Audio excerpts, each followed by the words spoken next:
اس سورہ البلد آیت نمبر 1 اعوذ باللہ من الشیطان الرجیم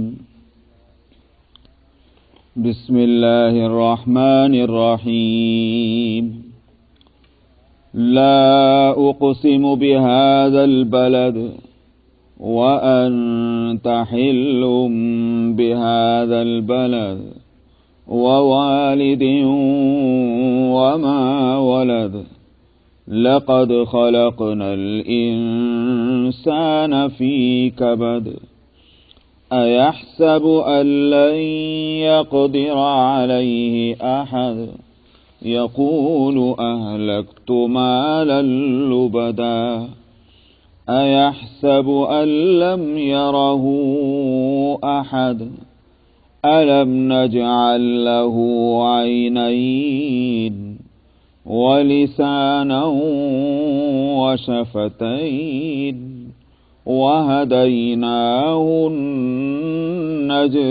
النجدين فلاقتحم العقبة وما أدراك ما العقبة فك رقبة أو إطعام في يوم ذي مسغبة يتيما ذا مقربة أو مسكينا ذا متربة ثم كان من الذين آمنوا وتواصوا بالصبر وتواصوا بالمرحمة أولئك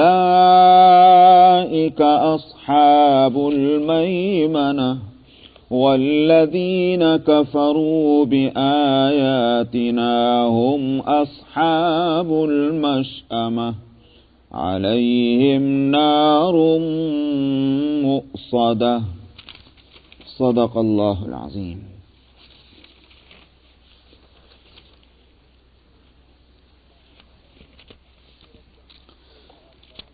اس سورت کا نام سورہ البلد ہے. پہلی آیت کا آخری لفظ البلد، اس سے اس سورت کا نام ہوا. مکی سورہ ہے.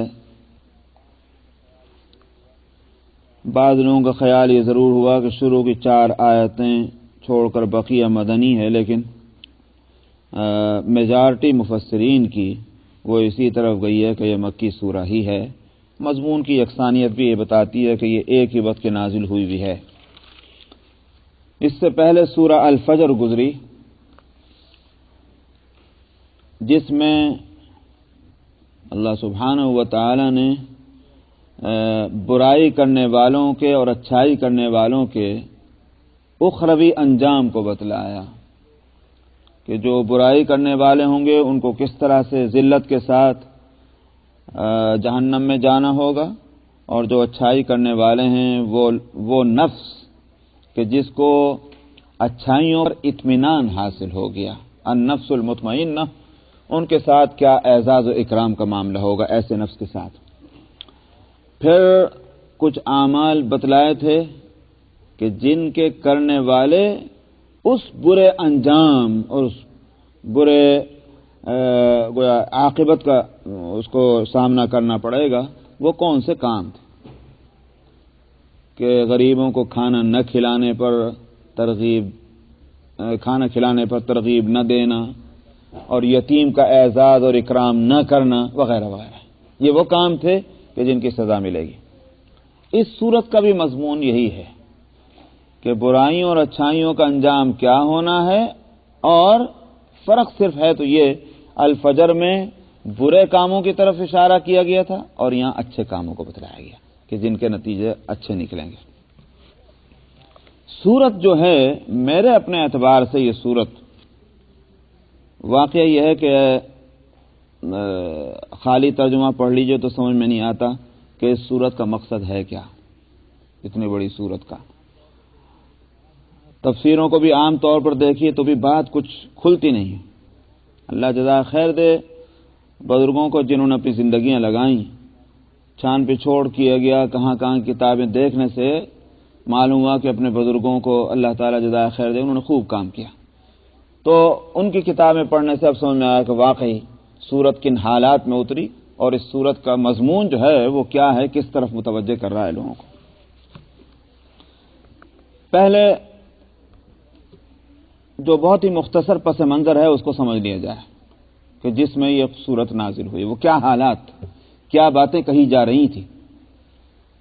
بات یہ چل رہی تھی کہ یہ نبی صلی اللہ علیہ وسلم جس راستے کی دعوت دے رہے ہیں، جس دین کا پرچار کر رہے ہیں، اگر اس کو مان لیا جائے تو اس کے معنی یہ ہیں کہ زندگی پر، اپنی آزاد زندگی پر پابندیاں لگانی ہیں.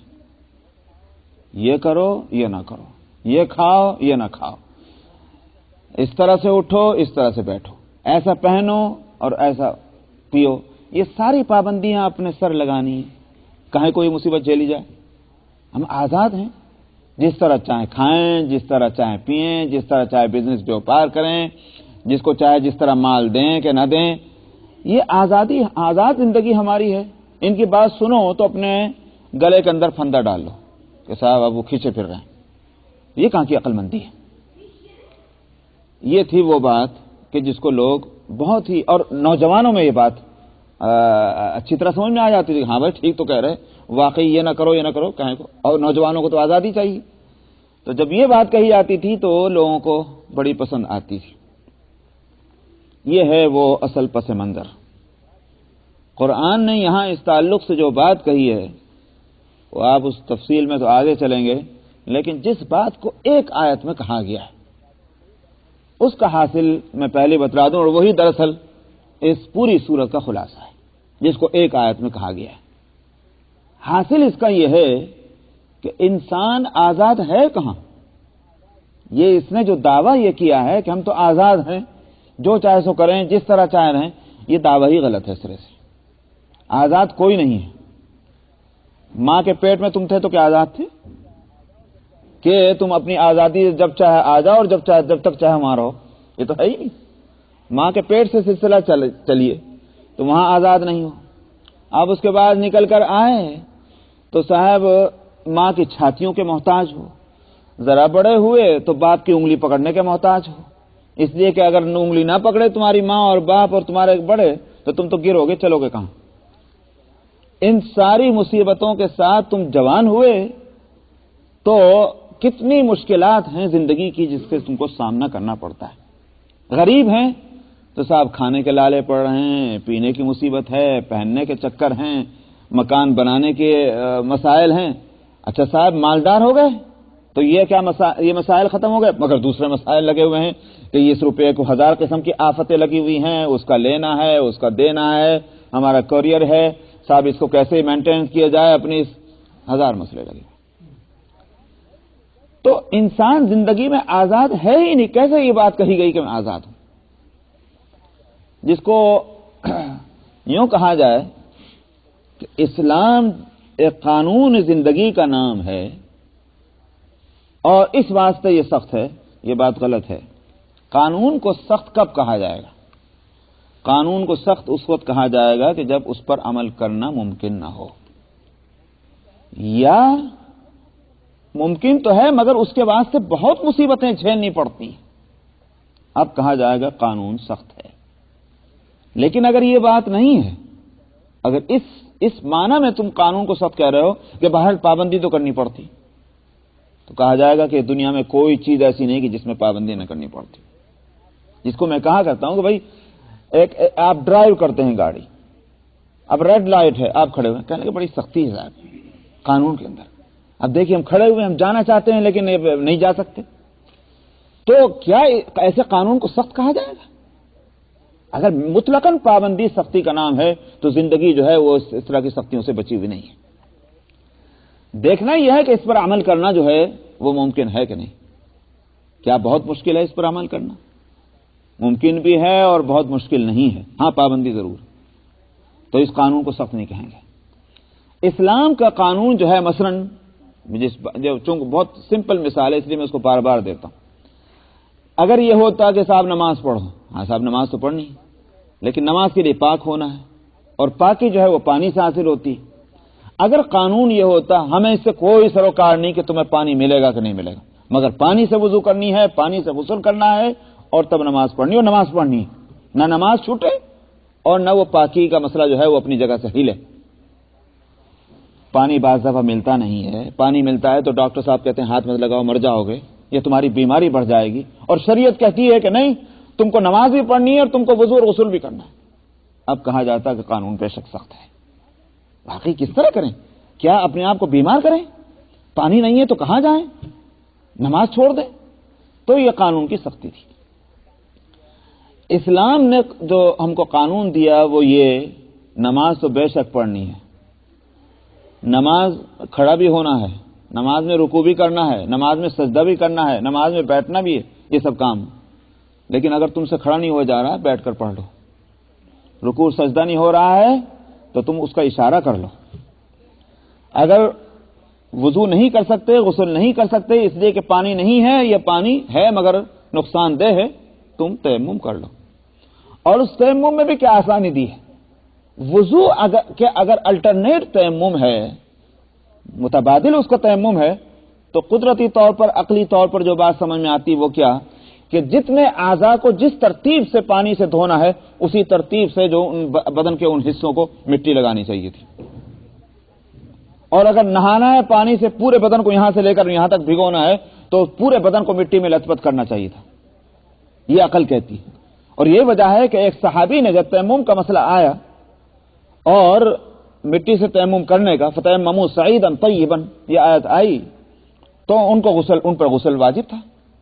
تو انہوں نے سوچا کہ جب یہ تیمم جو ہے یہ پانی سے غسل کرنے کا متبادل ہے تو لہذا پورے حصے پر مٹی آنی چاہیے، وہ تو مٹی میں لوٹ پوٹ ہو گئے. عقل سے فیصلہ کیا تھا.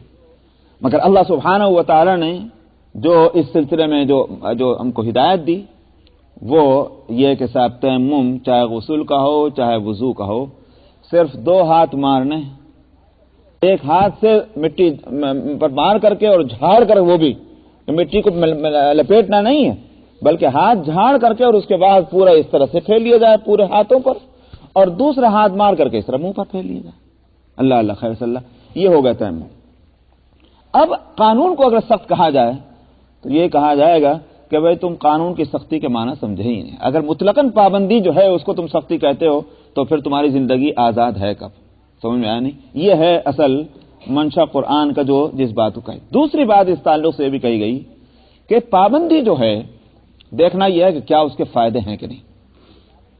قانون کا ایک پہلو یہ ہوتا ہے کہ پابندی تو کرائی جا رہی ہے مگر کوئی فائدہ بھی ہے. یہ بس یوں کہ آپ کو چونکہ حاکم ہو گئے لہذا آپ کہتے کھڑے رہو، بھائی فائدہ کیا کھڑے رہنے کا؟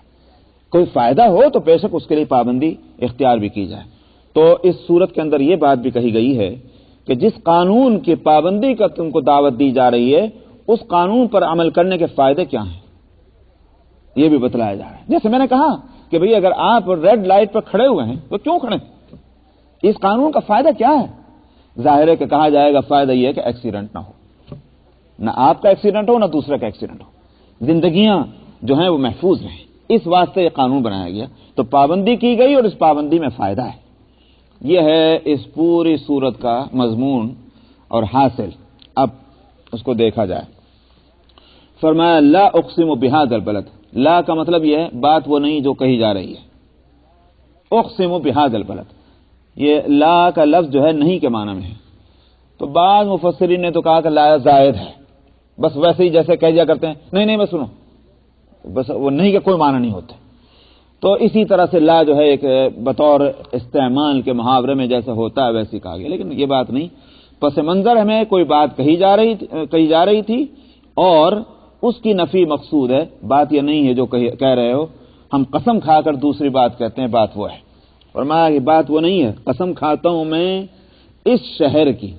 اس شہر سے مراد ہے مکہ مکرمہ، اور جس میں کعبۃ اللہ ہے، حرم مکرم ہے، اس شہر کی قسم کھائی گئی.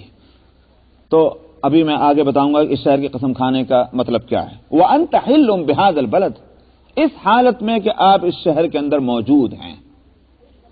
وَأَنْتَ حِلٌّ بِهَذَا الْبَلَدِ، حلہ جو ہے اس کے 2 روٹ ورڈ ہوتے ہیں. ایک تو ہوتا ہے حلال اور ایک ہوتا ہے حلول۔ حلول کے معنی ہے کسی جگہ موجود ہونا، کسی جگہ پہنچنا، یہ تو ہے حلول کے معنی۔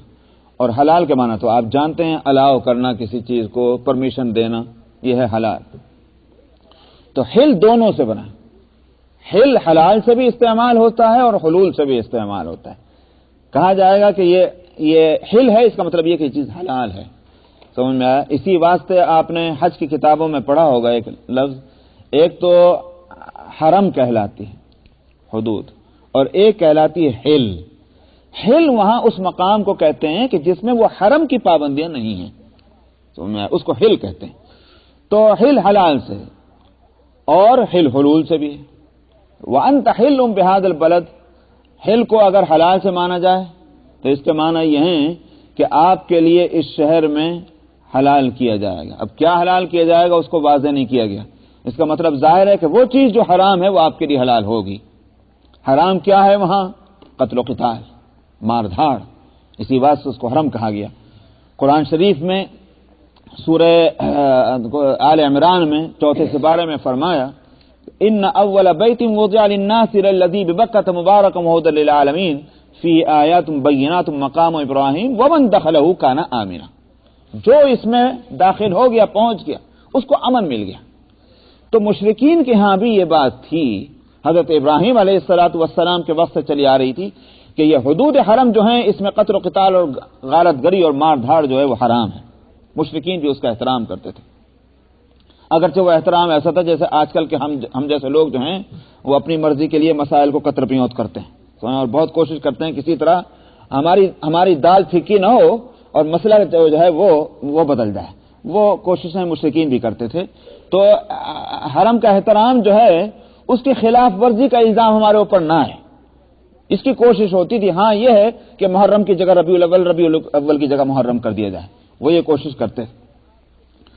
تو حلال ہے آپ کے لیے، کیا مطلب؟ یعنی جو چیز جو دوسروں پر پابندی لگائی گئی ہے اور حرام کیا گیا ہے قتل و قتال کو، آپ کے لیے ایک وقت آئے گا حلال ہوگا۔ چنانچہ فتح مکہ کے دن نبی کریم صلی اللہ علیہ وسلم کے لیے کعبۃ اللہ کے ارد گرد تھوڑے سے وقت کے واسطے یہ پابندی اٹھائی گئی تھی اور حلال کیا گیا تھا قتل و قتال کو اس وقت۔ چنانچہ چند مشرکین قتل ہوئے اس وقت، اور اس کے بعد پھر ہمیشہ کے لیے اس حکم کو پھر سے نافذ کر دیا گیا اور ان حدود کے اندر قتل و قتال منع کر دیا گیا۔ اور یہ مسئلہ پہلے بھی چونکہ آ چکا ہوں، میں اب اس تفصیل میں نہیں جاتا۔ تو انت حل اگر حلال سے یہ معنی ہے، اور اگر حلول سے تو اس کے معنی یہ ہیں آپ اس جگہ پہ موجود ہیں۔ کیا مطلب؟ بتانا یہ ہے کہ آپ کی ایک طرف تو یہ البلد خود اپنی جگہ معزز اور مکرم، دوسرے اس عظمت میں اضافہ آپ کی موجودگی سے بھی ہوا ہے۔ سمجھ میں آیا نہیں ہے؟ کیونکہ مکان کو جو جگہ ہے وہ اگر اس کو عزت ملتی ہے تو رہنے والے کی وجہ سے ملتی ہے۔ آپ کے صاحب یہ مکان تو بڑا ہی مقدس ہے، کہاں سے مقدس ہو گیا؟ اس لیے کہ فلاں صاحب اس میں رہتے تھے۔ تو مکین کی نسبت سے مکان کا درجہ جو ہے وہ متعین ہوتا ہے۔ نبی کریم صلی اللہ علیہ وسلم کے تشریف رکھنے سے مکہ اور حدود حرم میں جو ہے اس کی رفتوں میں، اس کی عظمتوں میں اضافہ ہوا ہے، پہلے سے بھی معزز مکرم اور آپ کی تشریف آوری سے بھی۔ اب میں پہلی آیت کا بھی مطلب بتلاتا ہوں۔ قسم کھاتا ہوں میں اس شہر کی، کیا مطلب؟ کیا تم اس شہر کو نہیں دیکھتے؟ دنیا میں شہر تو اور بھی ہیں، لیکن اور شہروں میں، دنیا کے تمام شہروں اور بستیوں میں آخر مکے کے اندر خصوصیت کیا ہے کہ اس کو وہ مقام حاصل ہوا کہ جو دنیا کے اور شہروں کو نہیں۔ ظاہر ہے اس کے سوا اور کوئی بات نہیں کہ اس کے اندر جو یہ خصوصیت پیدا ہوئی ہے بنانے والے کی اپنی خصوصیت کا اثر ہے۔ بنانے والے کون ہیں اس شہر کے؟ اگر اصل کے لحاظ سے دیکھا جائے تو مؤرخین مفسرین کہتے ہیں کہ یہ اس بیت اللہ کو فرشتوں نے سب سے پہلے بنایا تھا آدم علیہ السلام کے لیے۔ تو بنانے والے فرشتوں سے بڑھ کر کون مقدس اور مکرم ہوگا؟ پہلی تعمیر تو اس وقت ہوئی، اور تعمیر جدید جو ہوئی، تعمیر ثانی، وہ حضرت ابراہیم خلیل اللہ کے ہاتھوں سے ہوئی۔ ابراہیم اور اسماعیل علیہ السلام، ابراہیم اور اسماعیل علیہ السلام اللہ کے نبی ہیں، رسول ہیں، اور سارے انبیاء کے باپ ہیں اور امام ہیں ساری نوع انسانی کے۔ تو انہوں نے اس کی تعمیر جدید کی. تو تعمیر کرنے والے کی خصوصیت کا اثر تعمیر میں یہ آیا، اللہ سبحانہ و تعالیٰ نے اس شہر کو جو ہے وہ امن والا شہر بنا دیا. تو کیا بتانا مقصود یہ ہے کہ وہ آدمی مقدس کیسے بنا.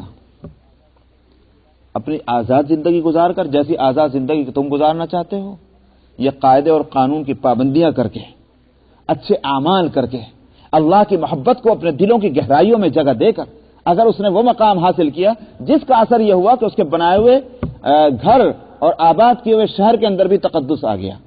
یہ ہے فائدہ اچھے اعمال کا، تم کو یہ دیکھنا چاہیے. اور پھر اسی کا اثر یہ کہ نبی کریم صلی اللہ علیہ وسلم بھی اسی شہر میں تشریف رکھتے ہیں، اسی شہر میں آپ کی پیدائش ہوئی اور مزید عظمت اس شہر کو آپ کی وجہ سے ملے. مگر کیا غضب ہے، غضب یہ ہے کہ صاحب یہ شہر مقدس پہلے سے، اس نبی کی وجہ سے اس شہر میں کے تقدس میں اضافہ ہوا، اور تم جانتے ہو کہ یہاں جانور کا بھی شکار حرام، کسی آدمی کا قتل حرام، مگر اسی نبی کے قتل کے در پہ ہو، جس کی وجہ سے اس شہر کے تقدس میں اضافہ ہوا، اسی نبی کے واسطے یہ شہر تنگ ہوا جا رہا ہے تمہاری اپنی حرکتوں کی وجہ سے. بھلا بتاؤ کہ اب اس صورت میں تمہارے ساتھ کیا معاملہ ہونا چاہیے. یہ ہے ان قسموں کا حاصل. ووالد وما ولد، اور قسم ہے والد کی کوئی بھی ہو، اور وما ولد، اور جو پیدا ہوا اس کی، یعنی اولاد اور ماں باپ کی قسم ہے. کیوں؟